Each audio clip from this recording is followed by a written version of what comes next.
Bismillahirrahmanirrahim. Assalamualaikum warahmatullahi wabarakatuh. Waalaikumsalam. Waalaikumsalam warahmatullahi wabarakatuh. Ya, alhamdulillah, salatu wassalamu ala rasulillah ba'ad. Rabbi syrahli sadari wa yassirli amri wahlul 'uqdatam min lisani yafqahu qawli. Ya, hari ini kita masuk kita rapel 3 pertemuan sekaligus ya, karena 3 sub pokok bahasan ini berada dalam satu bab. Ya, secara ringkas juga pembahasannya, jadi ini bisa kita materi ini bisa dikumpulkan dalam satu pertemuan insya Allah ya. Nah, jadi pada kesempatan ini yang akan kita pelajari adalah kelanjutan dari mengenai ekstraksi fitur yang kalau sebelumnya yang kalian pelajari itu adalah ekstraksi fitur bentuk dan kontur. Nah, hari ini yang akan kita pelajari adalah ekstraksi fitur tekstur ya, dari sisi fitur teksturnya atau pola yang ada dalam suatu citra. Nah, sebelum kita masuk ke beberapa macam dari metode ekstraksi fitur tekstur itu, yang kita perlu pahami itu yang mana yang dimaksud dengan tekstur terlebih dahulu, ya. Nah, jadi ini sudah Ibu share di kalam ya, silakan di-download dan dibaca bersama-sama.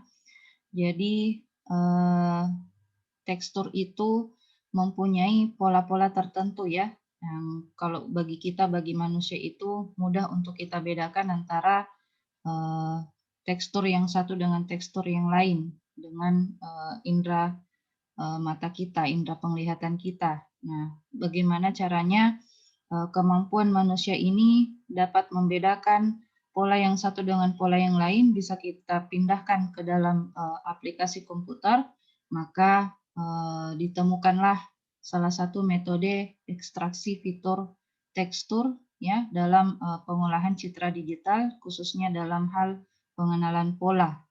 Nah, jadi gimana caranya kita melihat fitur dari pola yang terjadi pada suatu citra, kita melihatnya dari pola yang bagaimananya, fitur pola yang bagaimananya sehingga itu bisa diambil menjadi sebuah ciri ya, ciri atau fitur dari masing-masing citra yang kita mau identifikasi. Nah, seperti itu. Nah, kemudian tekstur dipakai untuk melakukan pemisahan antara satu objek dengan objek yang lain ya, untuk membedakan antara satu jenis objek dengan jenis objek yang lain. Ya, di dalamnya bisa kita lihat di sini ada beberapa contoh aplikasi yang telah menerapkan fitur tekstur dalam pengelompokan jenis citra ya. Di antaranya adalah inspeksi secara otomatis pada industri tekstil. Ya, misalnya dalam tekstil kita mau melihat pola dari kain ya yang kita mau kenali, misalnya pola batik ya, yang seperti kita ketahui bahwa Indonesia kaya akan keragaman batiknya, di mana pola-pola batik di antara satu daerah dengan daerah yang lain itu berbeda ya satu sama lain. Nah, itu gimana caranya kita membuat aplikasi bisa mengenali ketika kita men-scan atau menyorot kamera di depan kain batik tersebut, aplikasi tersebut dapat langsung mengenali bahwa batik ini berasal dari daerah sini. Nah, seperti itu. Ya, bisa juga dalam hal model dari mobil atau bisa juga dari pola pada suatu karpet seperti itu. Nah, fitur tekstur juga biasa digunakan pada aplikasi analisis citra medis ya. Misalnya mungkin kita ya di antara kita pernah mengambil ke rumah sakit ya, mengambil foto ronsen kah atau USG dan sebagainya. Itu dari hasil fotonya itu kan cuma dokter kan yang bisa lihat. Nah, dari kemampuan dokter itu melihat dari pola apa yang terbentuk dari foto ronsen atau USG sehingga mereka bisa mengenali penyakit tertentu yang terdapat dari penampakan dari foto ronsen atau foto USG tersebut. Nah, jadi dari kemampuan dokter itu kita pindahkan menjadi sebuah aplikasi ketika kita input foto ronsen atau USG atau foto medis yang lainnya, itu dia bisa mengidentifikasi bahwa si pasien mengidap penyakit ini, mengidap penyakit itu, seperti itu. Nah, bisa juga dalam hal analisis penginderaan jarak jauh. Ya. Misalnya kita mau mengklasifikasi jenis tanah dari beberapa objek penelitian ya. Misalnya kita mau tahu apakah tanah ini subur atau tidak, ya, berdasarkan ciri-ciri dari pola tanah yang kita ambil melalui kamera, ya, seperti itu. Jadi banyak macam. Intinya segala hal yang bisa dilihat oleh manusia ya dan bisa dibedakan dan manusia bisa membedakannya, maka aplikasinya bisa kita buat insya Allah ya lewat ekstraksi fitur tekstur ini. Nah, itu beberapa contoh yang diberikan.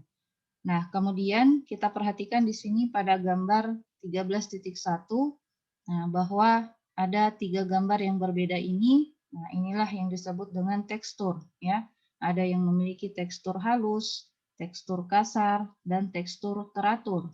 Nah, sekali lagi jadi tekstur itu adalah pola yang membentuk suatu citra. Ya, yang pola yang bagaimana sehingga dia dikatakan halus, pola yang bagaimana sehingga citra itu dikatakan kasar, dan pola yang bagaimana sehingga citra itu dikatakan teratur, nah, berdasarkan fitur-fitur yang akan kita ambil nantinya dari masing-masing citra tersebut. Nah, kemudian ada banyak macam kategori tekstur ya. Ada tekstur teratur dan ada tekstur tidak teratur. Ya, yang teratur itu yang kita lihat tadi sebelumnya seperti ini, memiliki pola yang statis ya, tidak berubah-ubah ketika dia berpindah dari baris dan kolom tertentu menuju ke baris dan kolom selanjutnya. Nah, sementara tekstur yang tidak teratur itu dia selalu berubah-ubah di setiap posisi baris dan kolomnya, ya, tidak teratur dan tidak memiliki pola tertentu. Nah, kemudian ya ini hanya sebagai pengetahuan bagi kita bahwa ada beberapa macam tekstur yang bisa kita tentukan dalam hal pengambilan fiturnya nanti.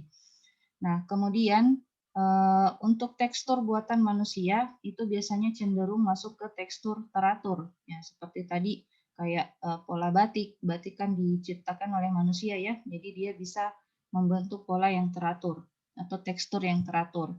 Ya, sementara kalau yang bersifat alami itu biasanya teksturnya tidak teratur. Nah, kemudian untuk berdasarkan tingkat kekasaran dari suatu objek, tekstur bisa dibedakan menjadi 2. Ada namanya mikro dan ada namanya makro. Ya, dari ukuran elemen penyusun polanya. Ya, kalau dia berukuran besar, maka dia disebut dengan makro tekstur.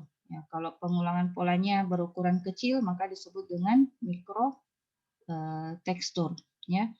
Nah, kemudian berdasarkan perspektif matematisnya, tekstur juga bisa dibedakan menjadi 2, yaitu spektrum stokatis dan spektrum regular.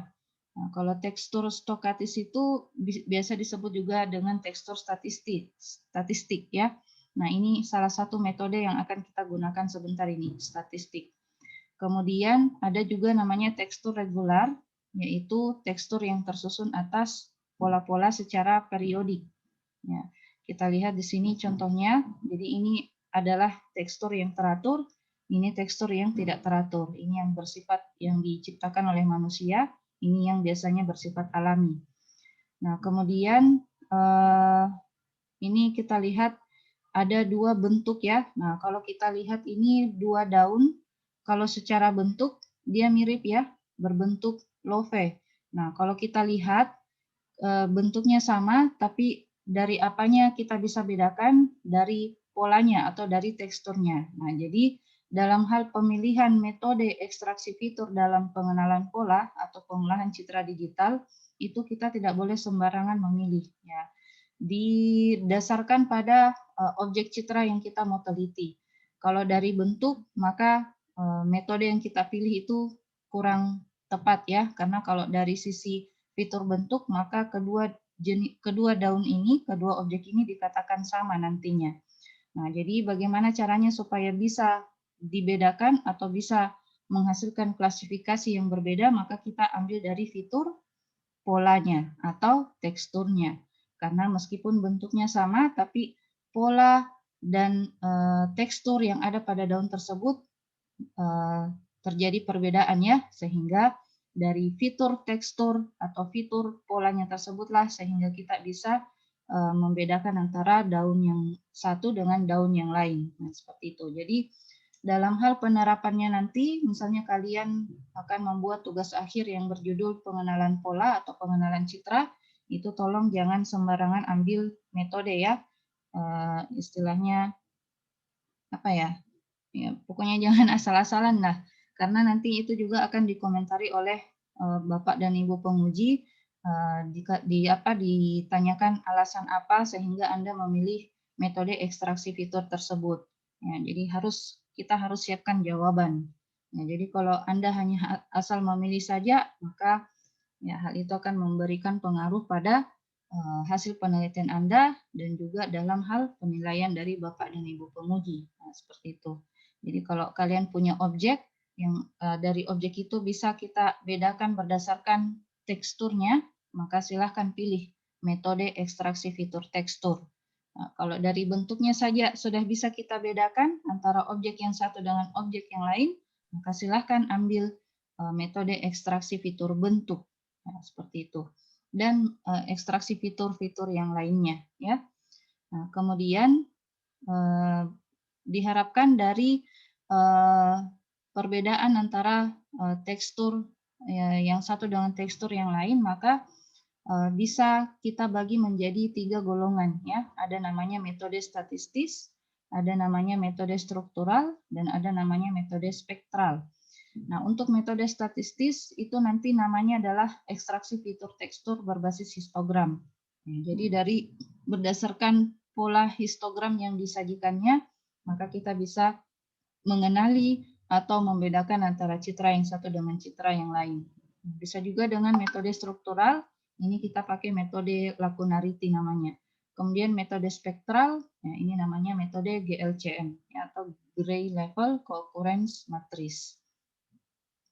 Nah, kemudian ya, kita masuk ke jenis metode ekstraksi fitur yang pertama. Namanya adalah ekstraksi fitur tekstur berbasis histogram. Nah, ini kalau kalian googling, ini bisa kalian temukan beberapa jurnal yang menerapkan metode ekstraksi fitur berbasis histogram ini. Ya, jadi di dalam metode ini yang akan kita lihat itu adalah histogramnya. Nah, di mana kalau tekstur dari objek tersebut halus, ya, maka akan menampilkan histogram yang nilai intensitasnya itu sempit, ya, hanya berada di daerah-daerah nilai piksel tertentu. Nah, sebaliknya jika objek citra memiliki tekstur kasar, maka akan menampilkan histogram yang nilai pikselnya itu tersebar di seluruh nilai piksel 0 sampai 255 ya. Nah, jadi nah seperti ini contohnya. Kalau kalian lihat ini tekstur halus, histogramnya itu hanya berkisar nilai piksel antara 120 sampai 200. Nah, dia hanya berkisar di sini ya, berada di sekitaran sini untuk area histogramnya ya. Nah, sementara kalau tekstur kasar itu menyebar dari 0 sampai 255. Nah, sementara kalau dia tekstur periodik atau pola teratur, nah, dia tidak memiliki perbedaan yang signifikan antara nilai piksel yang satu dengan nilai piksel yang lain, tapi dia tersebar di seluruh nilai piksel citra tersebut.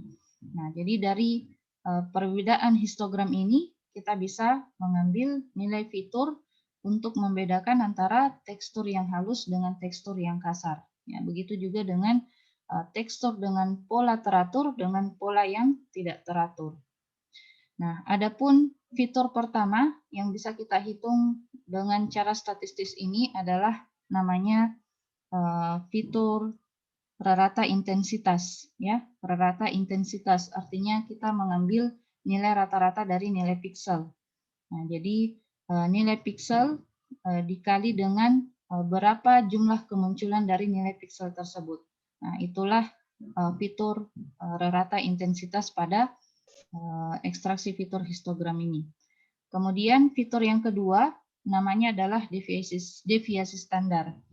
Nah, jadi deviasi standar rumusnya adalah mengikut seperti rumus dari varians atau momen orde kedua, ya, di mana nilai piksel dikurang dengan jumlah baris, ya, kemudian dipangkat duakan lalu dikali jumlah nilai piksel di dalam citra tersebut, kemudian diakarkan.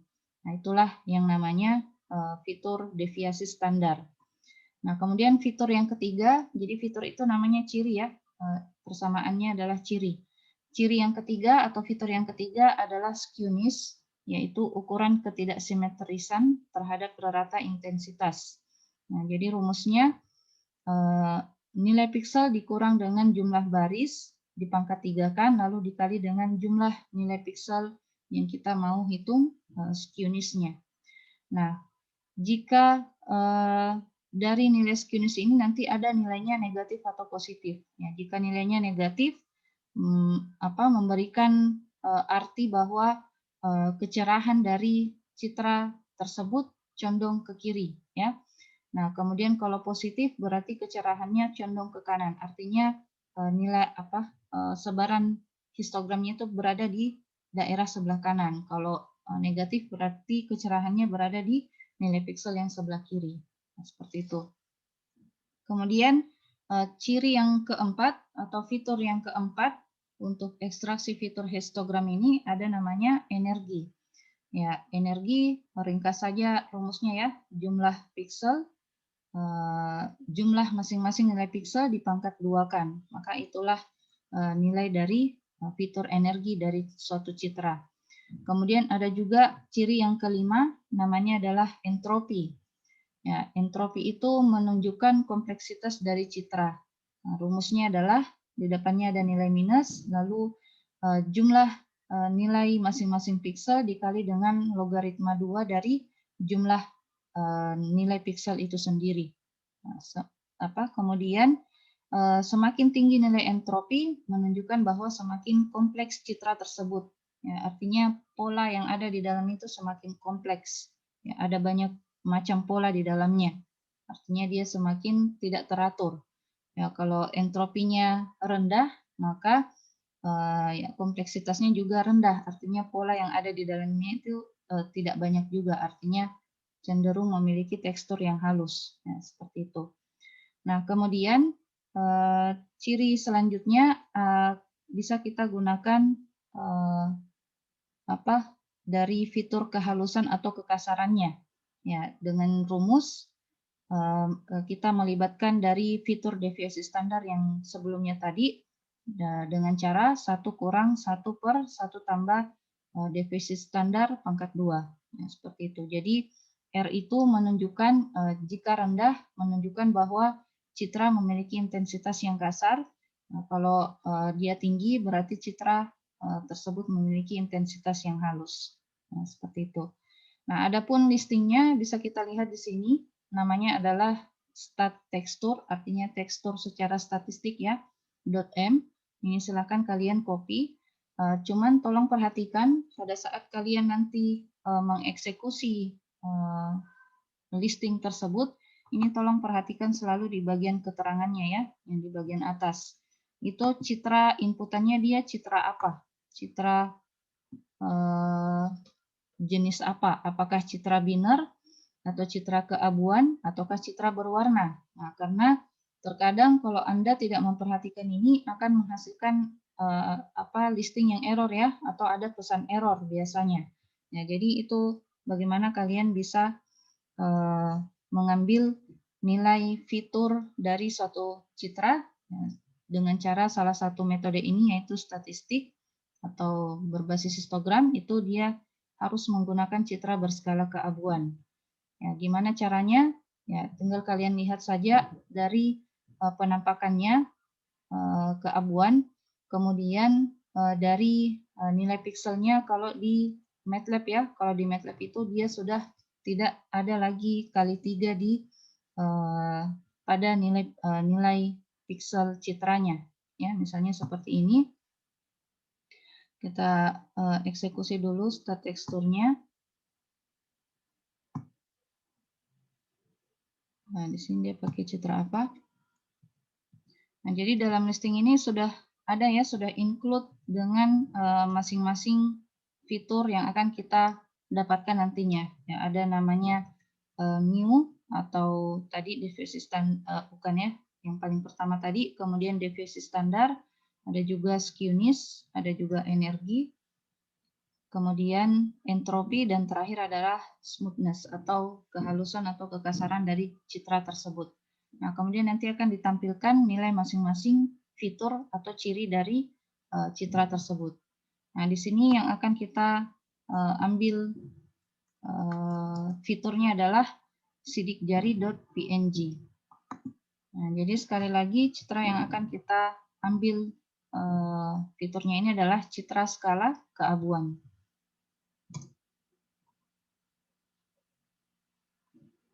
Nah, oke. Bagaimana cara mengetahui bahwa citra yang kita baca ini adalah atau yang akan kita proses ini adalah citra keabuan? Ciri-cirinya itu kita lihat di value-nya. Kalau dia RGB, maka akan tampil di sini nilai 256 kali 256 kali 3 ya, dengan tipe data yang sama, universal integer 8 bit. Tapi kalau dia sudah grayscale, maka kali 3-nya itu hilang. Tinggal 256 kali 256. Seperti itu. Kalau citra binar, ya, tinggal kita lihat di tipe datanya. Tipe datanya itu kalau citra binar dia bertuliskan logical, ya. Artinya hanya bernilai logik 0 dan 1 di dalamnya, nilai pikselnya. Nah, setelah kalian baca, selanjutnya silakan jalankan function stat tekstur tersebut dengan cara seperti ini. Kita pakai variabel bantu untuk menampung hasil dari perhitungan nilai fitur secara statistik dari citra yang akan kita hitung atau ketahui nilai fiturnya.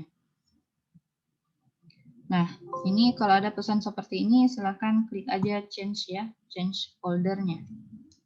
Berarti folder yang terbuka tadi itu tidak ada listing stat-tekstur.m-nya. Jadi dia akan langsung menuju ke folder yang ada listing stat-tekstur.m-nya tersebut. Kemudian kita jalankan kembali. Nah, maka akan tampil 6 fitur atau 6 ciri dari citra yang kita ambil nilai fiturnya tersebut, yaitu sidikjari.png. Jadi ini nih ciri-cirinya atau 6 fitur secara statistik dari sidikjari.png. Nah, jadi itu baru satu citra aja ya. Nah, ini bisa kita jalankan untuk citra sidik jari yang lainnya, misalnya sidik jari orang yang lain, karena sidik jari antara orang yang satu dengan orang yang lain itu berbeda-beda ya. Jadi pasti akan menampilkan nilai fitur yang berbeda pula. Nah, jika seperti itu menampilkan nilai fitur yang berbeda antara jenis yang satu dengan jenis yang lain yang kita mau bedakan, maka itu sudah dikatakan hampir berhasil ya, ketika kita sudah di tahapan ekstraksi fitur dan dalam menampilkan nilai fiturnya itu berbeda antara fitur jenis yang satu dengan fitur jenis citra yang lain, maka itu sudah bisa dikatakan sudah hampir benar ya langkah-langkah yang kita ambil dalam pembuatan aplikasi pengenalan pola tersebut. Nah, kalau ada yang error atau tidak tampil nilai fiturnya atau dan semacamnya, nah berarti ada beberapa hal yang mungkin salah dalam prosesnya ya. Ya, jadi dalam pengolahan citra digital itu tidak serta-merta kita input langsung ada outputnya, ya tidak seperti itu. Itu kita harus teliti mulai dari proses dari tahapan awalnya hingga sampai di akhir. Nah, kenapa? Karena kalau salah di salah satu tahapannya, maka di tahapan berikutnya itu juga akan salah. Jadi diharapkan ketelitian dan kesabaran serta ketelatenan ya bagi adik-adik mahasiswa yang mau mengambil topik tugas akhir pada bidang pengenalan pola seperti ini. Jadi ya memang dalam hal listingnya kah atau apanya itu kita tidak diberatkan Ji. Dan bagaimana caranya dapat nilai ini, bagaimana caranya dapat nilai itu, tidak, Ji. Tidak lebih kepada perhitungan manual, tapi Anda akan ditanya dari prosesnya, tahapannya. Apakah sudah benar pemilihan citranya, apakah sudah benar tahap segmentasinya, apakah sudah benar tahap konversi citranya, apakah sudah benar pada pemilihan metode ekstraksi fiturnya, hingga pada metode klasifikasinya. Nah, seperti itu. Jadi ketepatan pemilihan dan ketepatan tahapan prosesnya dari sisi itu, Ji, yang dinilai dalam hal pembuatan aplikasi pengenalan pola, ya, seperti itu. Nah, kemudian jadi seperti ini untuk metode ekstraksi fitur berbasis histogram. Ini Ibu sudah dapatkan, Ki, beberapa penelitian, ya, publikasi tentang ekstraksi fitur berbasis histogram. Ini dia judulnya adalah klasifikasi jenis tanah. Nah, ternyata dengan objek tanah ini bisa kita membedakan antara jenis tanah yang satu dengan jenis tanah yang lain menggunakan aplikasi, ya, aplikasi pengenalan pola. Caranya gimana? Ya, gunakan ekstraksi fitur yang cocok dengan pengklasifikasian jenis tanah ini. Ya, salah satunya ekstraksi ciri histogram. Ya. Bagaimana cara penerapannya? Ya, bisa kita lihat dalam jurnalnya siapa ini? Rudiono dari Universitas Teknologi Jogja. Nah, dalam hal ekstraksi histogramnya, ya, dia menggunakan beberapa fitur, ya. Semuanya aja yang dia pakai, mulai dari Mio tadi, kemudian deviasi standar, kemudian skewness, kemudian energi, entropi, dan smoothness-nya. Nah, seperti itu. Nah, kemudian kalau kalian lihat di sini tahapannya ada pre-processing, lalu dilanjut dengan ekstraksi fitur, lalu diakhiri dengan klasifikasinya menggunakan metode KNN. Nah, kemudian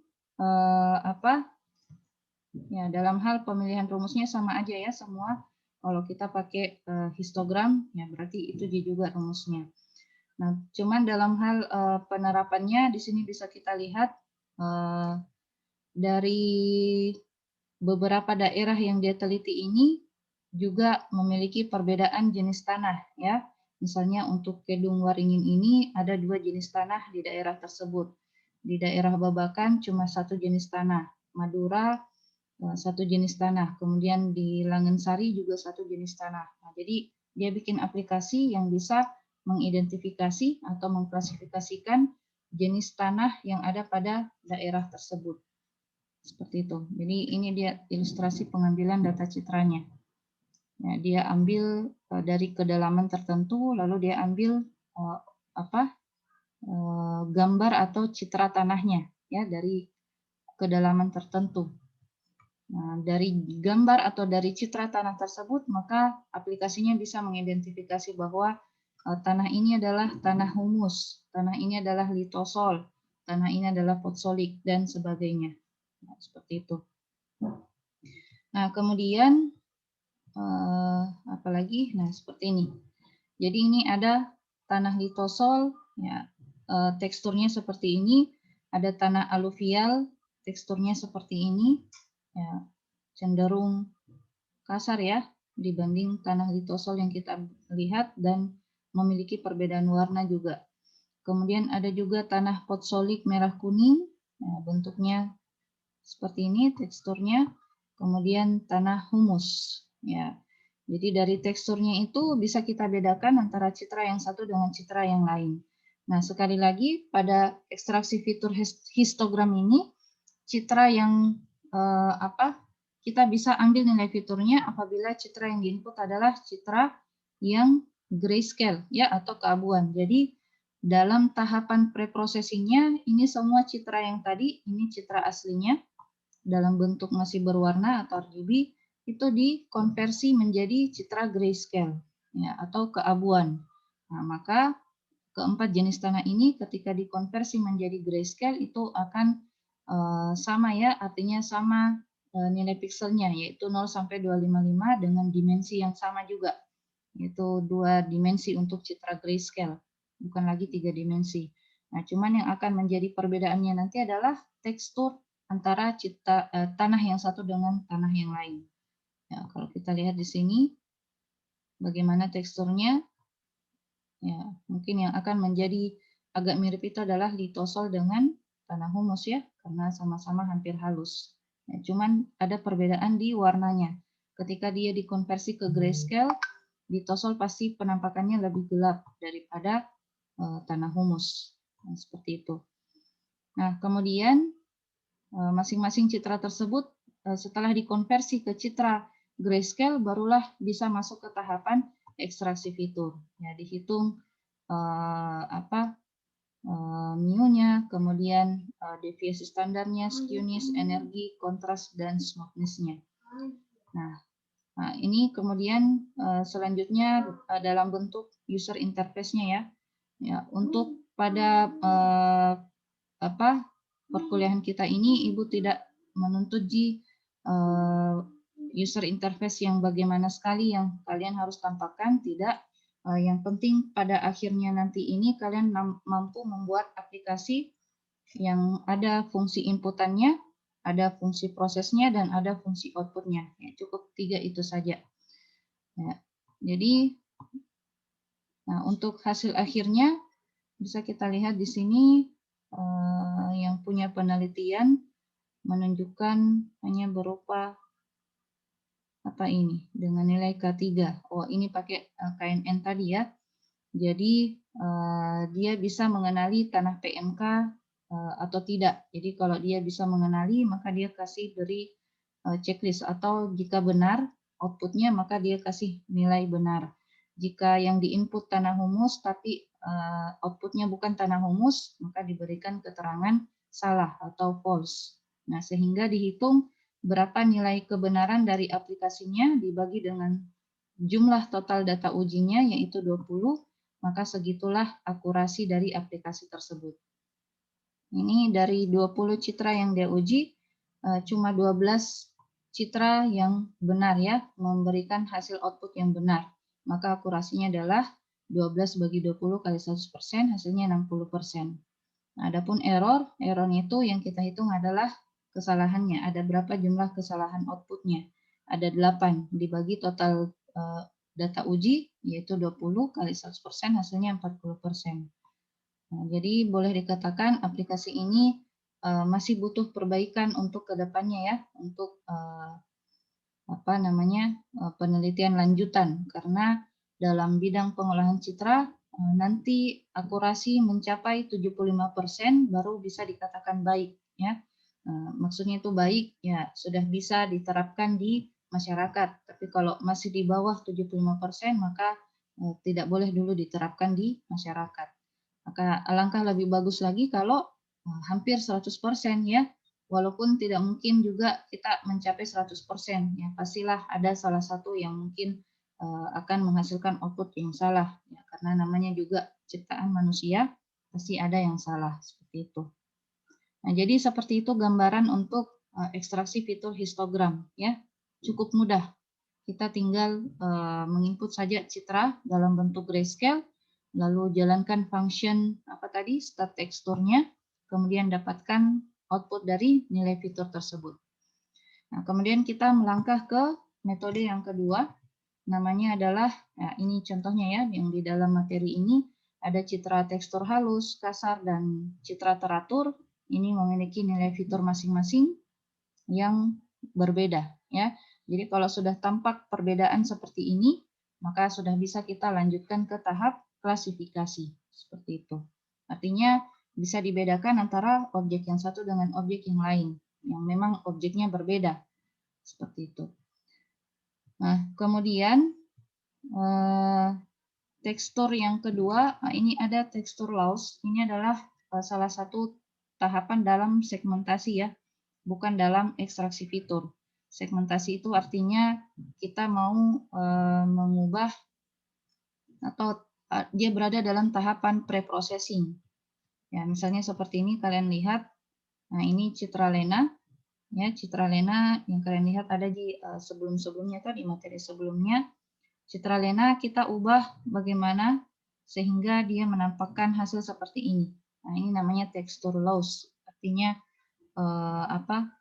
bagaimana pola-pola yang ada dalam citra tersebut ditampakkan, ya.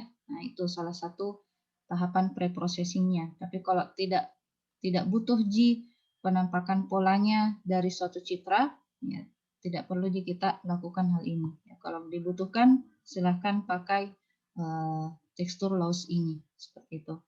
Nah, kita melangkah ke metode ekstraksi fitur tekstur yang kedua, namanya adalah lacunarity.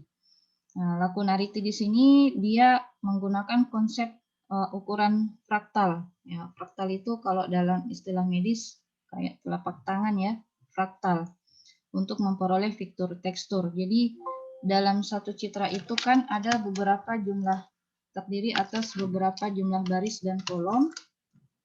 Nah, itu kita tentukan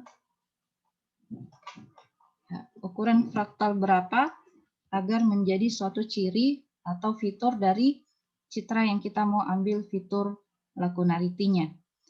Nah, dalam penentuan fitur lacunarity ini bisa dibedakan menjadi 3. Ada lacunarity S-nya, ada lacunarity A dan lacunarity P. Ini masing-masing menunjukkan perbedaan untuk ukuran fraktalnya, ya. Jadi kalau untuk S, A, P ini kita bisa menggunakan nilai 2, 4, 6. Nah, 2 ini maksudnya adalah mungkin untuk dalam hal materi ini kurang begitu jelas, ya. Jadi Ibu akan tampilkan penjelasan untuk rumus dari lacunarity. Ya, jadi dari lacunary itu yang kita bayangkan adalah suatu kotak, di mana kotak itu kita tentukan ukurannya. Ya, ukurannya di sini kotak, ya, namanya kotak, jadi dia harus terdiri atas beberapa baris dan beberapa kolom. Nah, dari penentuan ukuran kotaknya itulah yang disebut dengan fraktal. Nah, dari penentuan ukuran kotaknya itu atau fraktalnya itulah yang akan menjadi ciri dari lacunarity. Nah, misalnya seperti ini dalam penelitiannya Ibu, kalau untuk penentuan ukuran kotaknya itu dia pakai ukuran 2 pangkat N kali 2 pangkat N. Nah, jadi tadi 2, 4, dan 6 itu di sini nih N-nya. Kalau kalian pilih 2, berarti 2 pangkat 2 kali 2 pangkat 2. Artinya ukuran kotak yang kalian gunakan itu adalah 4 kali 4. 4 baris, 4 kolom, ya. Nah, jadi dari bagaimana, ya, penggambarannya? Kalau saya gambarkan dalam bentuk sebuah tabel. Nah, ini misalnya seperti ini, ya. Ini adalah citra. Bayangkan ini adalah sebuah citra yang terdiri atas beberapa baris dan kolom. Nah, 2 pangkat N tadi, 2 pangkat 2 tadi 4 kali 4. Jadi sliding box-nya itu seperti ini ukurannya. 4 kali 4, 4 baris, 4 kolom. Nah, jadi dari fraktal yang pertama ini kita ambil nilai fiturnya dulu. Nah, setelah selesai di sliding box yang pertama, maka dia akan berpindah ke box yang kedua dengan ukuran yang sama, 4 kali 4. Nah, namanya sliding box, jadi dia berpindah dari box yang satu ke box yang lain. Nah, seperti itu konsep dari sliding box lacunarity dengan ukuran yang kita tentukan. Setelah selesai di sini, berpindah lagi ke sebelah dengan ukuran yang sama. Begitu seterusnya sampai di posisi yang terakhir, ya, di kolom yang terakhir. Setelah itu, maka dia akan berpindah ke baris selanjutnya, di baris kedua, ya. Diambil lagi nilai fiturnya. Begitu seterusnya sampai baris terakhir dan kolom terakhir. Nah, itu kalau sliding box yang kita pilih adalah 4 kali 4, ya, dengan N-nya tadi itu adalah 2. Kemudian kalau 2 pangkat 4, artinya ukuran sliding box-nya adalah 16 kali 16. Nah, jadi silahkan dihitung ada berapa, 16 baris, 16 kolom. Itu dia akan membentuk kotak lacunarity berukuran 16 kali 16, lalu dia hitung nilai fiturnya. Seperti itu. Jadi seperti itu konsep dari sliding box lacunarity, ya. Nah, dengan rumus yang ada pada tadi materi di sini. Nah, adapun listingnya bisa kita lihat. perhatikan lagi pada function untuk metode Lacunarity ini, inputannya adalah citra berwarna. Jadi bukan citra biner, bukan juga citra grayscale. Ya, tunggu dulu, Di. Ada tamu.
Ya, minta maaf, Di, ada tamu tadi sebentar. Ya, jadi dalam Lacunarity.m ini citra yang bisa diproses di dalamnya itu adalah jenis citra berwarna. Jadi pastikan citra yang kita input itu dalam bentuk citra berwarna. Nah, kemudian di dalamnya di sini sudah ada proses menghitung fitur untuk secara masing-masing ukuran fraktalnya ya. Ada yang 2, ada yang 4, ada 6, 8, dan 10. Kemudian outputnya nanti akan ada banyak juga. Jadi kalau kalian mau ambil semua fiturnya, silahkan tidak usah diganti-ganti dari listing di dalam sini. Tapi kalau kalian cuma menentukan salah satu dari fiturnya aja, fitur fraktalnya, silahkan kalian nonaktifkan untuk fraktal yang lainnya. Ya, misalnya kalian cuma mau ambil yang fraktal 2, ini silahkan kalian nonaktifkan untuk fraktal yang lainnya, seperti itu. Nah, cara menjalankannya sederhana saja ya, tinggal kita baca citra yang kita mau ambil nilai fitur Lacunarity-nya. Ya, PNG doesn't exist, berarti mungkin bukan PNG. Nah, perhatikan image lapangan.tif ini disimpan dalam variabel img. Ini adalah citra berwarna atau citra RGB. Bagaimana cara mengenalinya? Ya, tinggal kita lihat di sini di ujung nilai atau value-nya itu ada kali 3. Nah, kalau ada kali 3 seperti ini menunjukkan citra tersebut adalah citra RGB atau berwarna ya, red, green, blue. Kalau tidak ada kali 3-nya berarti dia citra grayscale seperti itu. Nah, kemudian pemanggilan listingnya atau functionnya tinggal kita ya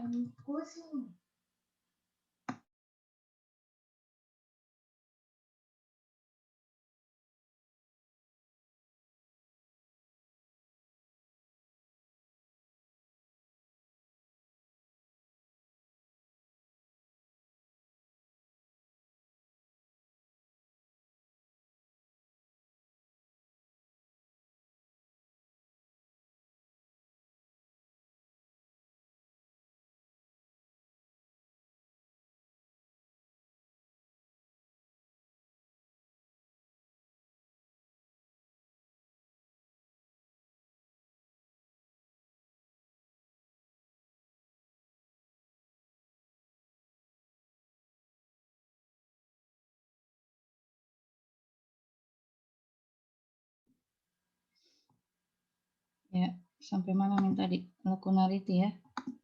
Ini.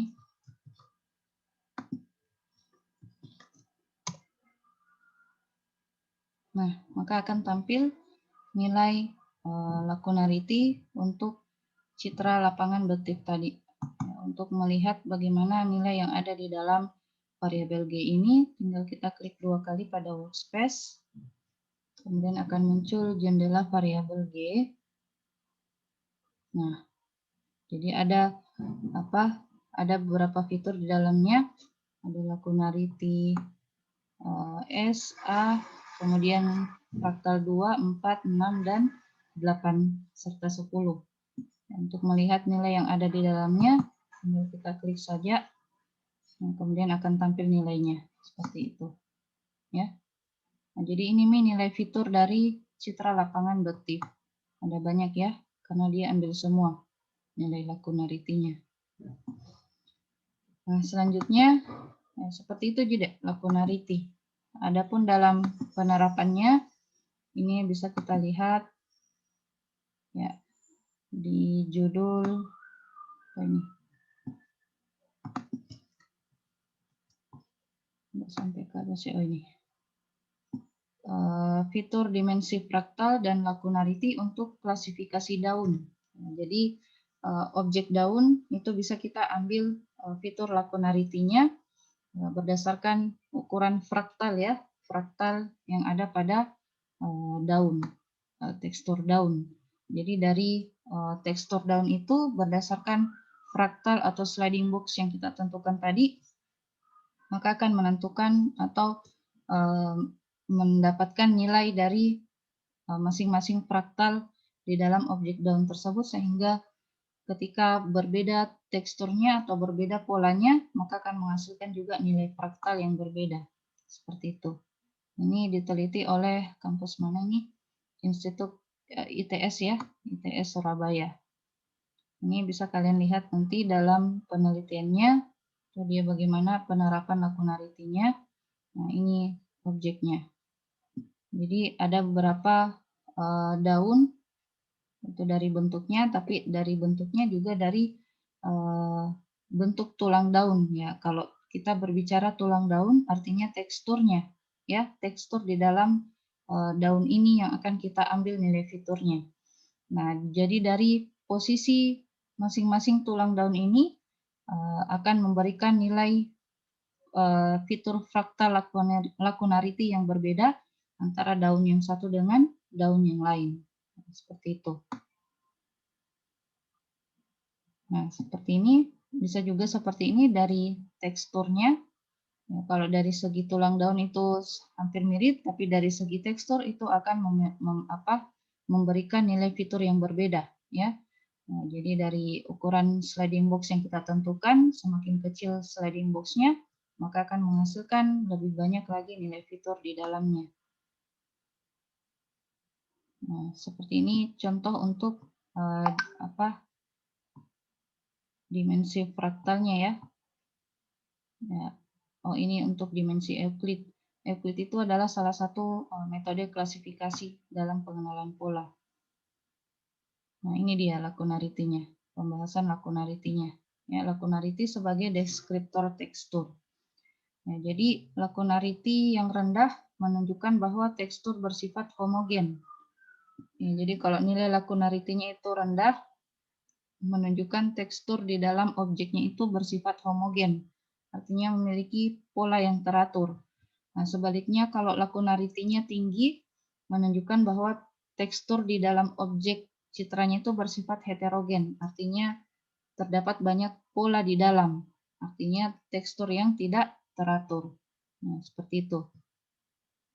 Jadi apa maksud nilai lakunarity yang tinggi? Artinya bahwa piksel menyebar dalam rentang yang luas dan dikelilingi oleh gap yang banyak dan berukuran besar.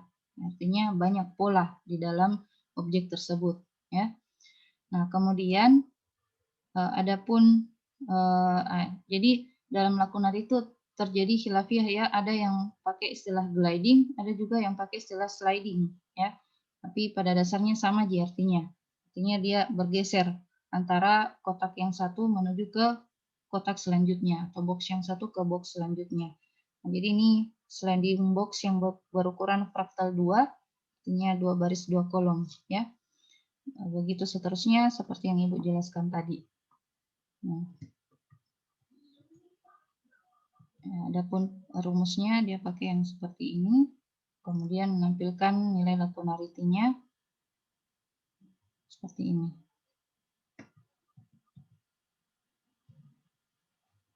Nah, sudah. Ya, jadi seperti itu untuk lakunariti. Selanjutnya kita melangkah ke ekstraksi fitur yang ketiga.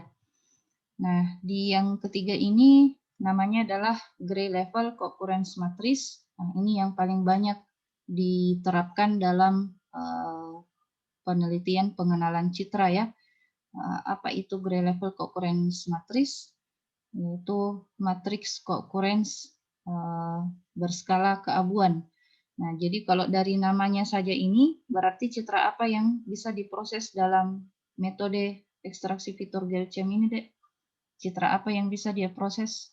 Citra RGB kah? Atau citra grayscale kah? Atau citra binar? Siapa yang bisa jawab?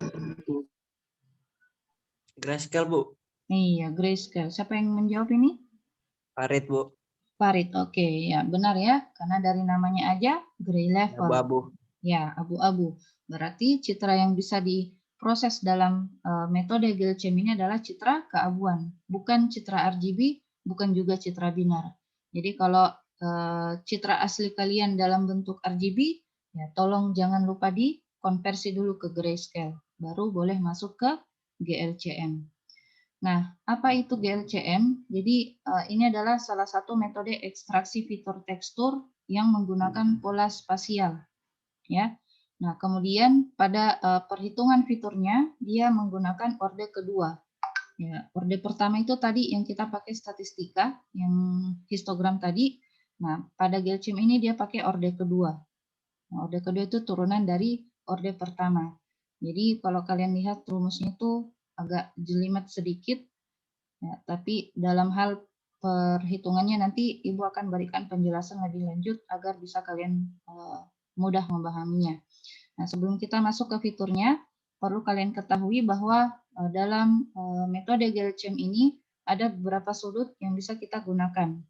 Nah, jadi dalam penerapan GLCM ini dia pakai sudut. Ada sudut 0 derajat. 0 derajat itu berarti dia akan menghitung nilai matriks ya, matriks co-occurrence-nya antara titik di sini, misalnya di titik pusat yang ini yang kita mau hitung, dihitung bagaimana matriks co-occurrence-nya dengan nilai piksel tetangganya yang berada di sebelah kanannya. Nah, itu kalau kita pilih 0 derajat.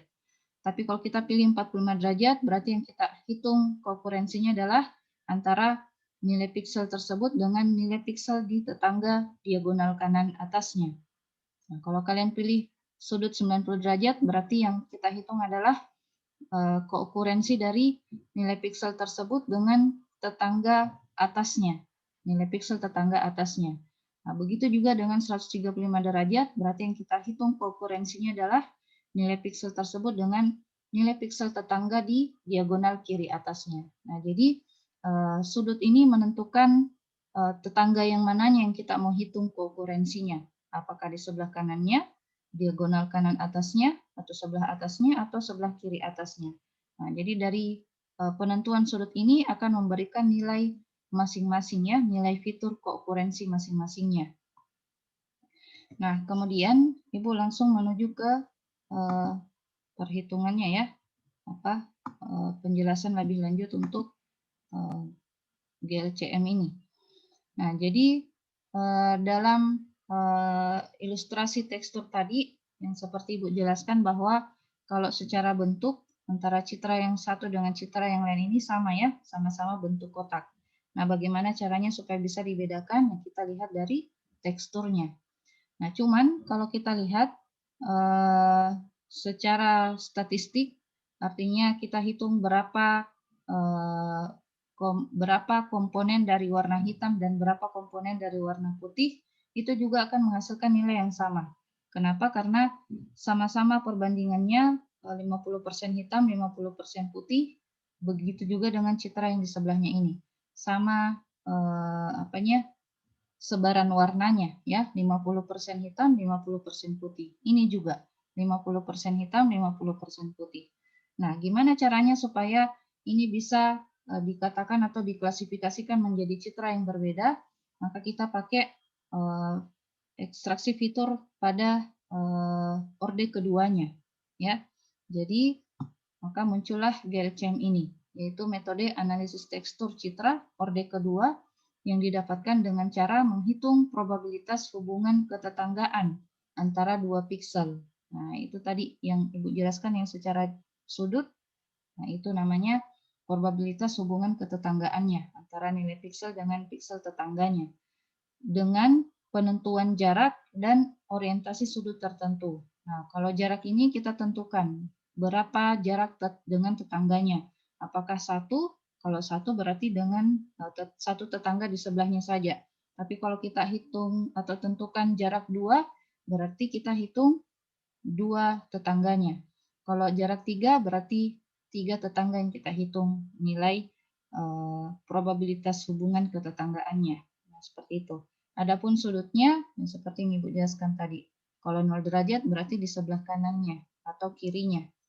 Kalau 45 derajat berarti diagonal kanan atas atau diagonal kiri bawahnya. 90 derajat di atas atau di bawahnya, ke 135 diagonal kiri atas atau diagonal kanan bawahnya. Nah, seperti itu.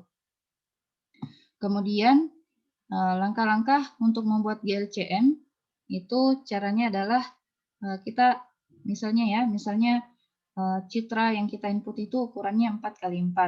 Nah, misalnya seperti ini, kecil J. Nah, Ibu ambil contoh yang kecil supaya kalian mudah memahaminya. Misalnya citra yang kita input itu 4x4 ukurannya, 4 baris, 4 kolom. Dengan nilai piksel yang kita lihat di sini. Untuk yang berwarna seperti ini nilainya adalah 000, kemudian yang abu-abu itu 111, yang abu-abu muda ini 2222, dan yang warna putih ini 3. Nah, kemudian kita tentukan berapa jarak dan berapa sudutnya. Kita tentukan jarak 1 dan dengan sudut 0 derajat. Berarti 1 piksel tetangga dengan tetangga kanannya ya, karena 0 derajat. Berarti kalau kita mulai hitung dari sudut baris 1 kolom 1 ini, berarti tetangga sebelah kanan dengan jarak 1 piksel berarti berada di sini ya. Berarti yang ini yang kita mau hitung. Ini GLCM-nya ini. Nah, selanjutnya menentukan hubungan spasial piksel referensi dengan piksel tetangga. Nah, itu maksudnya adalah kita lihat nilai piksel yang ada dalam matriks citra tersebut berkisar antara 0 sampai 3. Maka kita bikin tabel nilai piksel ya, yaitu nilai piksel referensi 0, 1, 2, 3. Kemudian ini nilai piksel tetangganya 0, 1, 2, 3 ya. Berapa nilai piksel yang ada di citra tersebut, begitu juga dengan nilai piksel yang akan menjadi tetangganya nanti.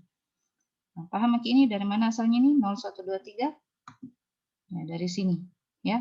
Ada nilai piksel 0, nilai piksel 1, nilai piksel 2, dan nilai piksel 3.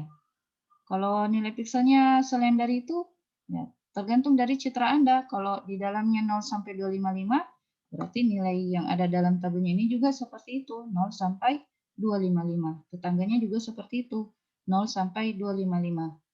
Nah, selanjutnya kita tentukan nih hubungan spasialnya, yaitu perpasangan antara nilai piksel 0 dengan 0, maka akan menghasilkan 0,0. Begitu juga 0 dengan 1, 0,1. 0 dengan 2, 0,2, 0 dengan 3, 0,3. Begitu seterusnya sampai piksel yang terakhir, 3,3. Nah, untuk hubungan spasial ini yang kita ambil sebagai perhitungan GLCM-nya. Ya. Jadi kita cari yang 0,0. Nah, ini tadi citra aslinya toh. Nah, sekarang kita hitung jumlah keokurensinya. Kita hitung yang bentuknya seperti ini karena dia jarak 1 dan 0 derajat berarti hubungan spasial keokurensinya seperti ini ya. Secara ke kanan di sebelah kanannya dan 1 piksel. Nah, kalau ini kita hitung dulu yang hubungan spasialnya 0,0. Maka cari di citra asli tadi yang bentuknya 0,0. Nah, ini ada 0,0, terus kita pindah ke sebelah, apakah 0,0? Tidak. Ke sebelah lagi, apakah 0,0? Tidak. Maka dia tidak dihitung. Yang dihitung adalah yang sesuai dengan yang ini, posisinya ini, 0,0. Kita hitung ada berapa yang hubungan kokurensinya itu 0,0? Ada 2 di citra asli. Maka posisi 0,0 ini kita isi dengan angka 2. Ya. Jadi 0,0 ada 2 di dalam citra asli tersebut. Nah, selanjutnya hubungan spasial berapa lagi yang kita mau hitung? 0,1. Nah, kita lihat 0,1 ada? Ada di sini. Ibu coret-coret ya. Oh, enggak bisa di sini ya. Berarti saya coretnya di sini. 0,1 ada di mana? Ada ini. 1, kemudian ada di sini. 2. Apakah masih ada 0,1? Tidak ada. Jadi ada berapa jumlah kokurensinya? Ada 2. Maka kita isi dengan 2. Selanjutnya, posisi selanjutnya adalah 0,2. Adakah 0,2 di dalam citra aslinya? Ada, tapi cuma 1. Maka ditulis 1. Selanjutnya 0,3. Adakah 0,3 di dalam citra asli? Tidak ada, maka diisi dengan 0. Nah, seperti itu seterusnya ya. Untuk 1,0, adakah 1,0? Tidak ada. Jadi 1,0 tidak ada, maka diisi dengan nilai 0. Nah, selanjutnya 1,1 ada? Ada. Ada 1, 2. Jadi diisi dengan 2. Nah, sampai di sini bisa dipahami? Begitu seterusnya. Sampai di hubungan spasial yang terakhir, 3,3. Adakah 3,3 di dalam citra asli? Ada, ya. Ada. Cuma 1. Nah, maka diisi di hubungan spasial 3,3 itu dengan 1. Nah, maka kita dapatkan jumlah keokurensi dari citra asli ini sebesar ini. Ya. 2210, 0200, 0031, 0001. Selanjutnya ini diapakan? Kita menuju ke langkah selanjutnya. Menjumlahkan matriks kokurensi dengan transposnya untuk menjadikannya simetris. Nah, jadi Ibu hapus dulu. Ya. Ini tadi yang 2210, 0200 ini adalah matriks kokurensi. Yang ini. Kemudian dijumlahkan dengan transposnya. Apa itu transpos? Ada yang masih ingat apa itu transpos? Kalau kalian lihat simbolnya, kalau matriks kokurensi kita berikan simbol I, transposnya itu I komplement. Berarti apa artinya transpos? Halo? Apa Bu? Apa Bu? Baris menjadi kolom, Bu. Iya, siapa ini yang menjawab? Wijaningsih, Bu. Widya Ningsi. Ya, betul sekali ya Widya. Yang tadinya dia baris diubah menjadi kolom. Nah, jadi 2210 ini berpindah ke sini menjadi sebuah baris 2210. Begitu juga dengan ini. Baris 0200 menjadi kolom 0200. Baris 0031 berubah menjadi kolom 0031. Baris 0001 berubah menjadi kolom 00001. Nah, itu dijumlahkan.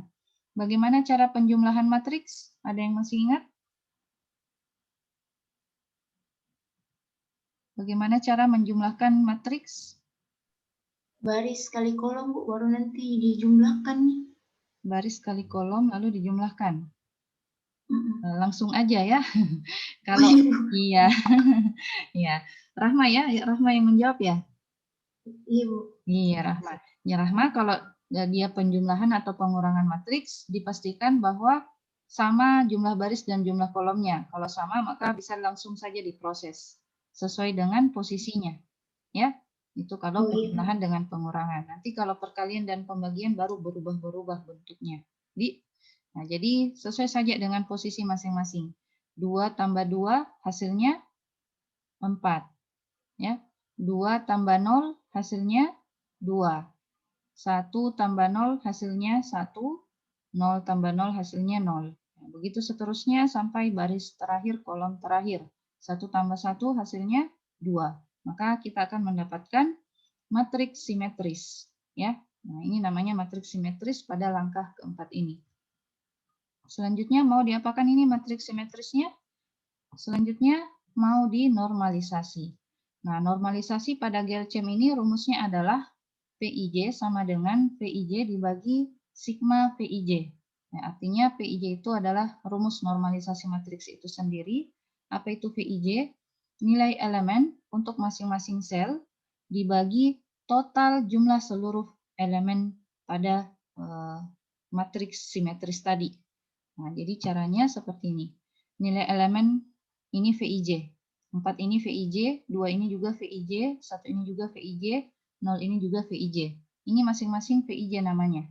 Ya, nilai elemen matriks. Nah, yang mana itu sigma VIJ? Sigma VIJ itu kita jumlahkan ini semua nilai elemen di dalam matriks simetris ini. 4 tambah 2 tambah 1 tambah 0 tambah 2 tambah 4 tambah 0 tambah 0 sampai tambah 2 yang terakhir ini. Berapa totalnya ini, Dek? Coba hitung. 6, 7, berapa ini? Coba hitung. Siapa yang cepat menghitung di sini? 7 tambah 6 tambah 8 tambah 3 berapa, Dek? Siapa yang ada kalkulatornya? Langsung dijumlah keseluruhan ini, Bu. Ya, dijumlah. 4 tambah 2 tambah 1 tambah 0. Ibu sudah ringkas tadi. 7 tambah 6 tambah 8 tambah 3. Berapa? 24. 24. Oke. Jadi untuk normalisasi pada posisi di sini, baris 1 kolom 1 ini, normalisasinya itu adalah 4 dibagi 24. Nah, berapa hasilnya itu 4 bagi 24? Hasilnya adalah 0,1667. Nah, jadi pada posisi baris 1 kolom 1 itu normalisasinya seperti itu. 4 dibagi totalnya ini 24. Maka hasilnya 0,1667. Begitu juga dengan baris kolom selanjutnya. Baris 1 kolom 2. Nilainya adalah 2 dibagi totalnya tadi ini 24 berapa? Hasilnya 0,0833. Nah, begitu seterusnya sampai di baris terakhir kolom terakhir. 2 dibagi 24. Hasilnya adalah 0,0833. Nah, dapat Miki normalisasi matriksnya. Terus mau diapakan ini matriks normalisasinya? Maka selanjutnya sudah bisa diubah ke dalam bentuk probabilitas GLCM. Nah, dalam listing GLCM ini pada MATLAB itu kita bisa menggunakan toolbox yang ada di MATLAB. Nah, toolbox itu maksudnya function bawaan dari MATLAB. Jadi tidak perlu kita pakai listing yang ada di dalam buku ini. Nah, kalau di dalam buku ini ada dia kasihkan key listing GLCM ini, bisa kita pakai ini. Ini artinya kita bikin secara manual GLCM-nya. Nah, bisa juga secara otomatis ya. Otomatis itu maksudnya bawaan dari MATLAB. Tinggal kita panggil saja namanya ini. Namanya adalah Grayco Matrix. Kemudian di dalam Grayco Matrix ini ada beberapa parameter yang dia butuhkan, yaitu citranya, citra yang kita mau ambil nilai GLCM-nya. Kemudian tentukan nilai offset-nya. Ya, kemudian tentukan levelnya. Kemudian tentukan bagaimana berapa batasan limit keabuannya, ya. Nah, seperti itu. Nah, kemudian sekali lagi untuk citra yang ada dalam parameter ini yang kita gunakan adalah citra grayscale.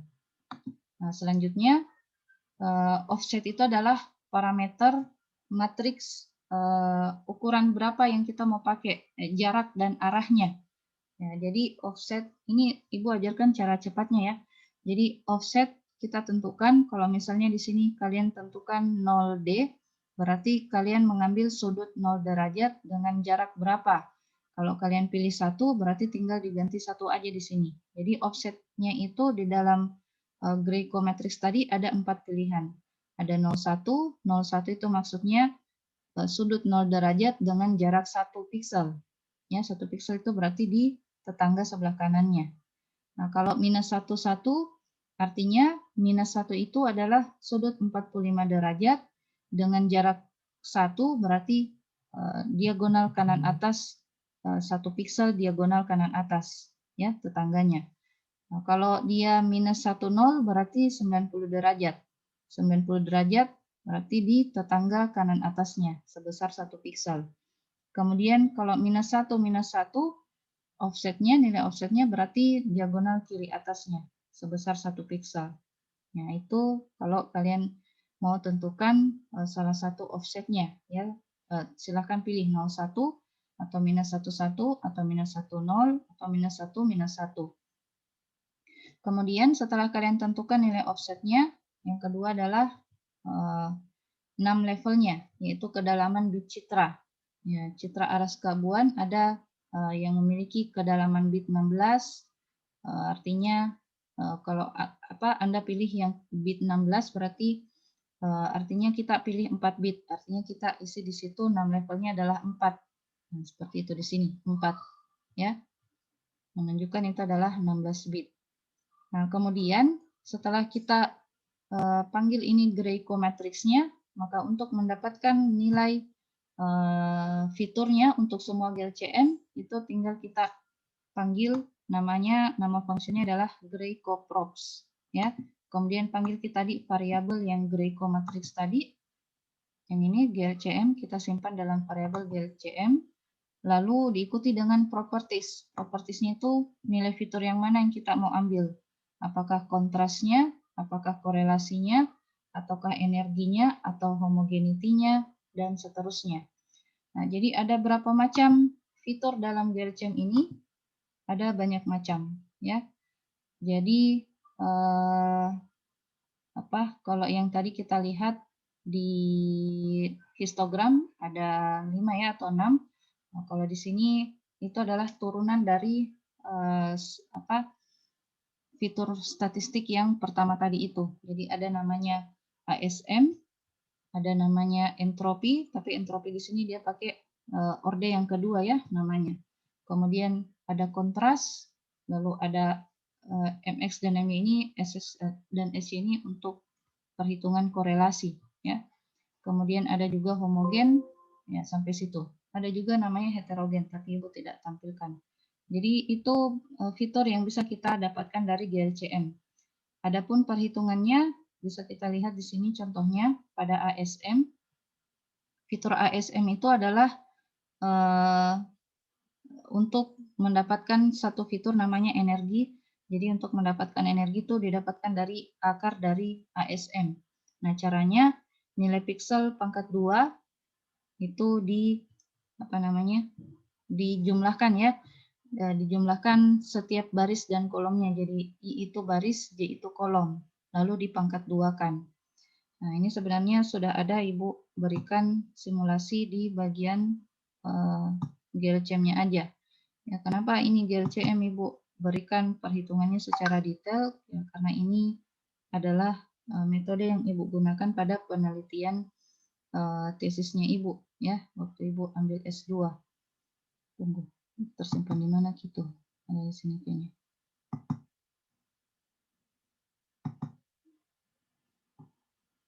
Nah, ini. Nah, jadi di sini ada simulasi perhitungan fitur GLCM. Untuk perhitungan jarak Euclid jangan dulu ya, nanti pekan depan kita pelajari. Nah, ini contoh aja ya. Jadi misalkan tadi, nah ini normalisasi matriks tadi yang sudah kita dapatkan. Ini 0,6667 sampai di sini. Ini sampai 0. Jadi ini matriks yang kita dapatkan tadi ya, normalisasi matriks. Ini contoh aja ya. Nah, kemudian bagaimana cara menghitung fitur ASM-nya? Nah, kita lihat rumusnya di sini. A185 dipangkat 2-kan. Jadi posisi baris dan kolomnya itu diambil nilai pikselnya lalu dipangkat 2-kan. Maka 0,66667 ini pangkat 2 hasilnya adalah 0,444. Ya, begitu GSM. Tinggal dipangkat 2-kan saja untuk nilai elemen di matriks normalisasi tersebut. Maka akan mendapatkan fitur ASM. Nah, adapun totalnya ya tinggal kita pakai rumus sum ya, summary. Dijumlahkan saja dari 0,44 ini sampai di 0. Maka itulah fitur ASM-nya.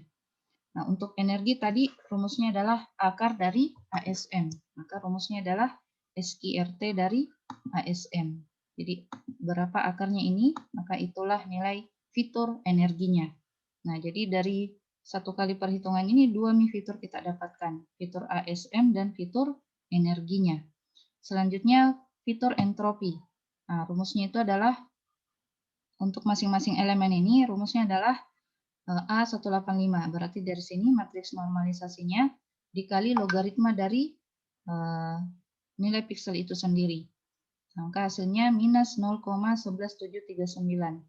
Ya, begitu juga di sebelahnya. Ya, sampai baris terakhir, kolom terakhir. Setelah itu, entropinya jangan lupa berikan nilai minus di depan, karena seperti itu rumus untuk entropi. Diberikan nilai minus di depan, lalu dijumlahkan dari elemen yang pertama ini sampai elemen yang terakhir.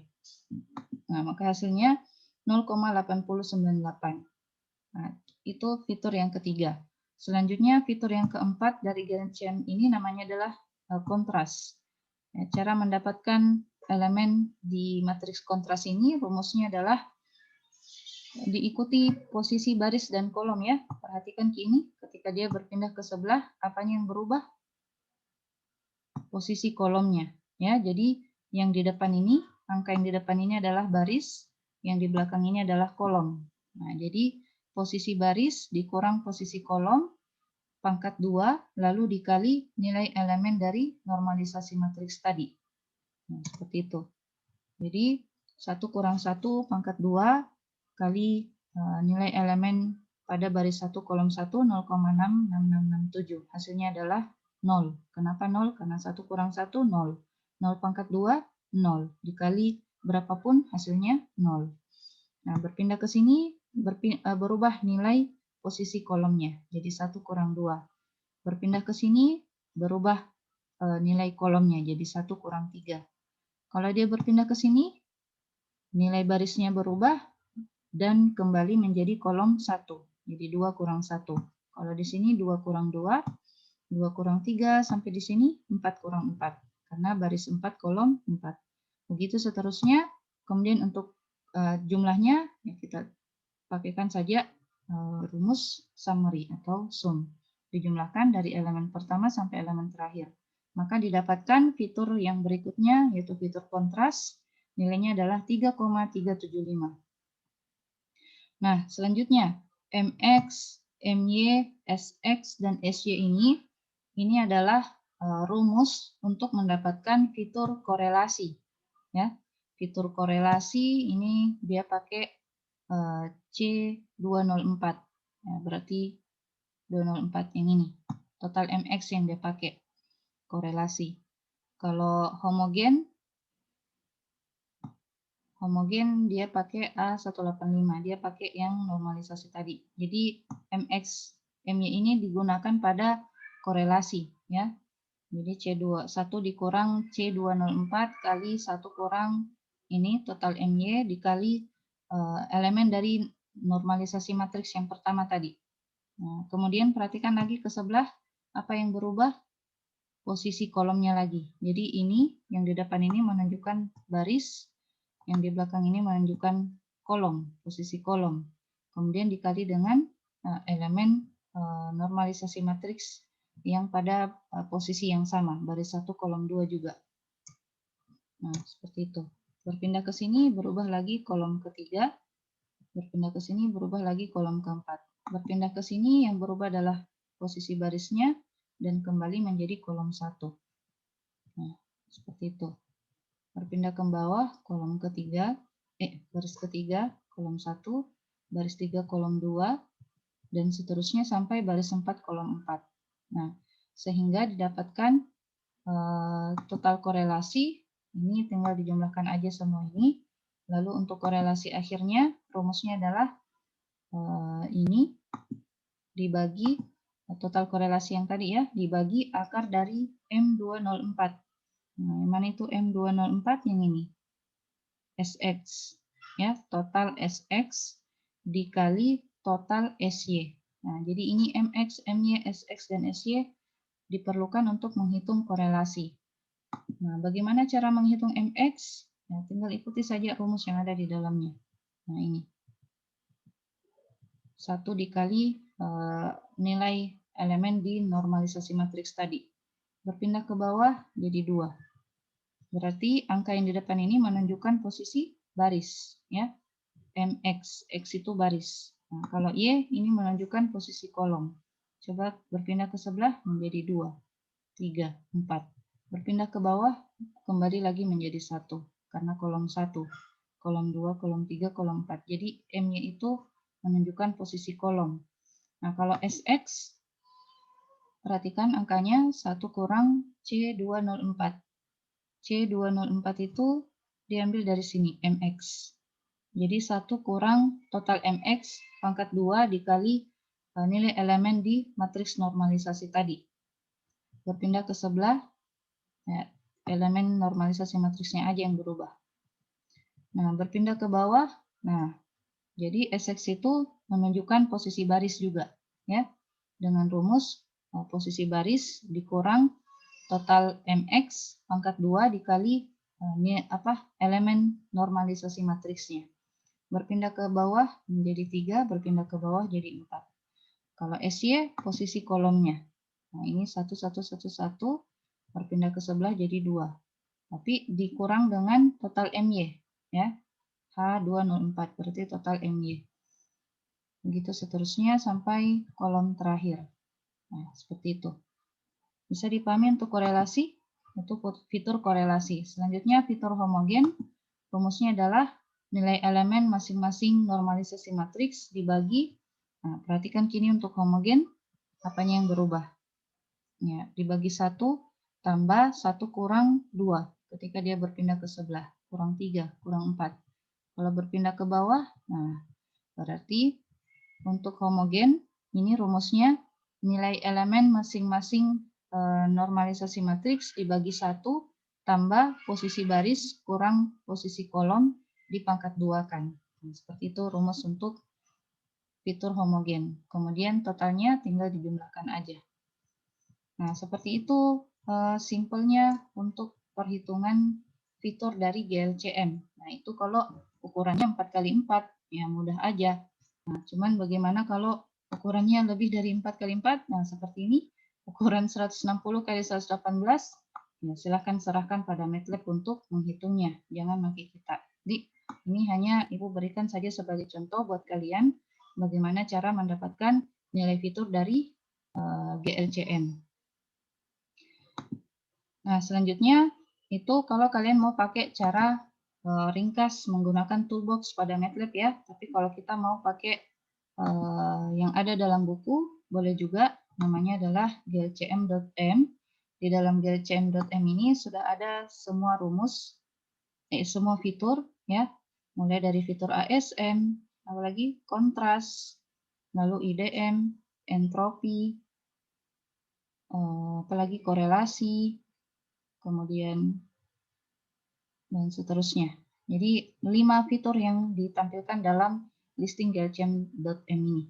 ASM, kontras, IDM, entropi, dan korelasi. Cara menjalankannya bisa kita lihat di sini. Nah, kemudian ini dia pakai semua sudut ya. Jadi silakan kalian mau nonaktifkan aja kalau kalian mau pilih salah satunya ya. Mau yang 0 derajatnya aja atau mau yang 45 derajatnya aja atau yang 90 atau yang 135.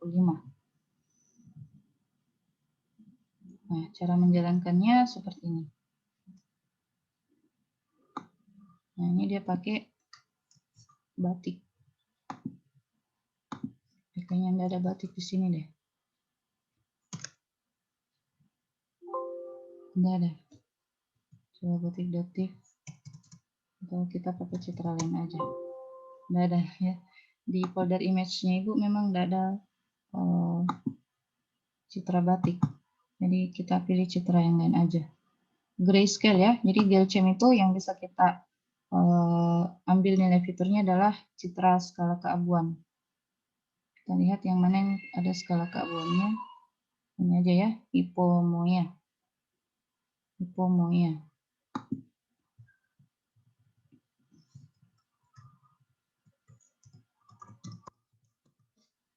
Kita lihat dia TIFF atau PNG.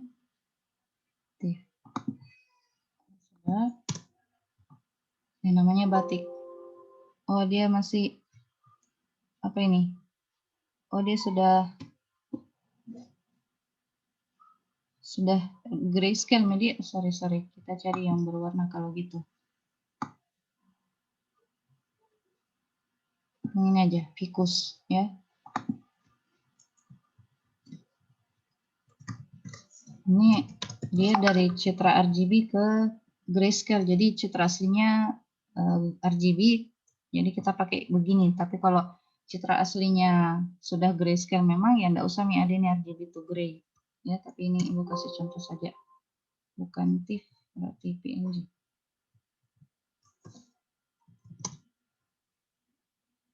Nah, sudah ada batik ya, namanya variabel batik. Kemudian cara menjalankan functionnya seperti ini. G0, G45, G90, G135 sama dengan GLCM, nama variabel baca citra tadi. Nah, maka akan menampilkan nilai fitur untuk masing-masing sudut. Ya, jadi untuk sudut 0 derajat, nilai fiturnya sekian.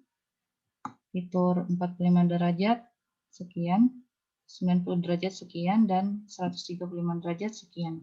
Bagaimana kalau tadi yang hipomoea, itu kan dia sudah gray ya, jadi tidak perlu kita RGB to gray. Apakah bisa? Nah, bisa, kemudian kita jalankan kembali ini.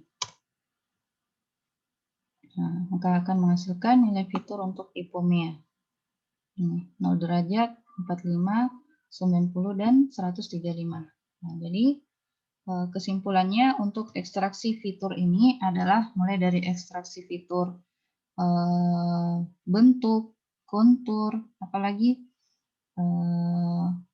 tekstur, itu tolong perhatikan untuk citra inputannya ya, apakah dia berupa grayscale, RGB, atau binar. Jadi harus hati-hati dalam penentuan citranya, bukan juga dari sekedar penentuan citranya juga, tapi dari citra hasil yang telah disegmentasi. Seperti ada beberapa teman yang bertanya kemarin ya, ada beberapa kasus yang sudah binar citranya tapi masih belum bisa dia dapatkan nilai ekstraksi fitur bentuknya. Ya, kenapa? Karena bentuk citranya itu dia tidak teratur. Padahal ekstraksi fitur bentuk itu dia harus teratur bentuk citra yang ada di dalamnya. Ya, kalau dia citra binar itu dia tidak boleh terputus dan tidak boleh ada gangguan dari tidak boleh ada noise di dalam citra binarnya. Jadi dia harus sudah tampil atau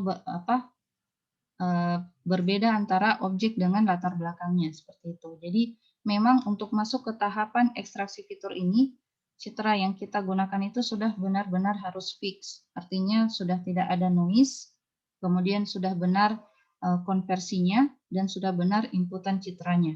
Nah, seperti itu kesimpulannya deh. Ya, jadi bukan hanya sekedar langsung begitu saja sebuah citra yang kita punya langsung diekstraksi fiturnya, enggak bisa. Ya, harus melalui tahapan pre-processing terlebih dahulu.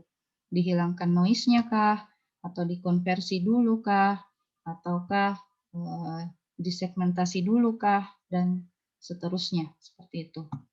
Ya, jadi sudah sampai di sini materi kita hari ini. Ada yang mau ditanyakan, Dek?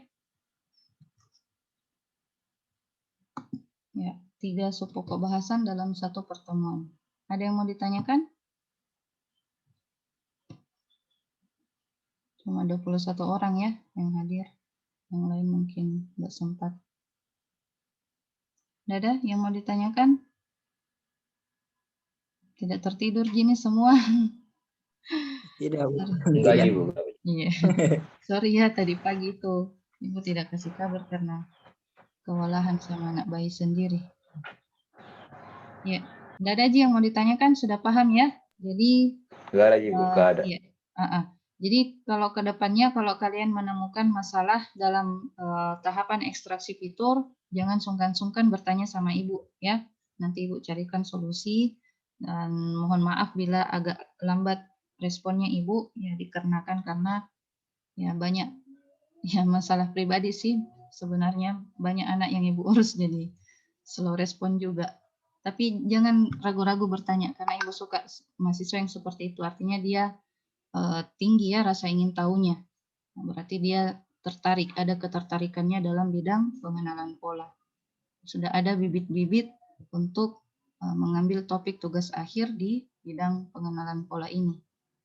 Ya, kalau tidak ada yang ingin ditanyakan, untuk saat ini Ibu belum berikan tugas dulu ya. Nanti pekan depan setelah selesai materi paling terakhir itu tentang jenis-jenis metode klasifikasi ya dalam pengenalan pola. Itu Ibu ambil yang metode yang sederhana saja. Karena yang paling penting itu kalian paham sampai metode ekstraksi fitur. Adapun dalam tahap klasifikasi itu biasanya kalian dapatkan juga dalam mata kuliah yang lain. Misalnya data mining, dalam apa lagi ya? Ya yang hampir mirip sebenarnya yang data mining, metode klasifikasi yang bisa kita gunakan ya. Begitu juga dengan metode pengenalan. Nah, jadi pekan depan materi terakhir, nanti setelah pekan depan baru Ibu berikan tugas mid dan tugas final. Jadi mid dan finalnya Ibu berikan dalam bentuk tugas aja. Nah, kemudian 2 tugas itu nanti akan kalian presentasikan setelah Idul Fitri, ya. Ada presentase untuk tugas mid dan ada presentase untuk tugas final. Untuk adapun bentuk tugasnya, insya Allah pekan depan juga Ibu umumkan, ya. Oke, tidak ada lagi yang mau ditanyakan? Tidak ada, Ji? Nggak ada, Bu. Iya, oke. Kalau tidak ada, demikian materi hari ini. Kita akhiri dengan ucapan Alhamdulillahirrabbilalamin dan doa kafaratul majelis. Subhanakallahumma rabbana bihamdik. Asyhadu an la ilaha illa anta astaghfiruka wa atubu ilaik. Assalamualaikum warahmatullahi wabarakatuh.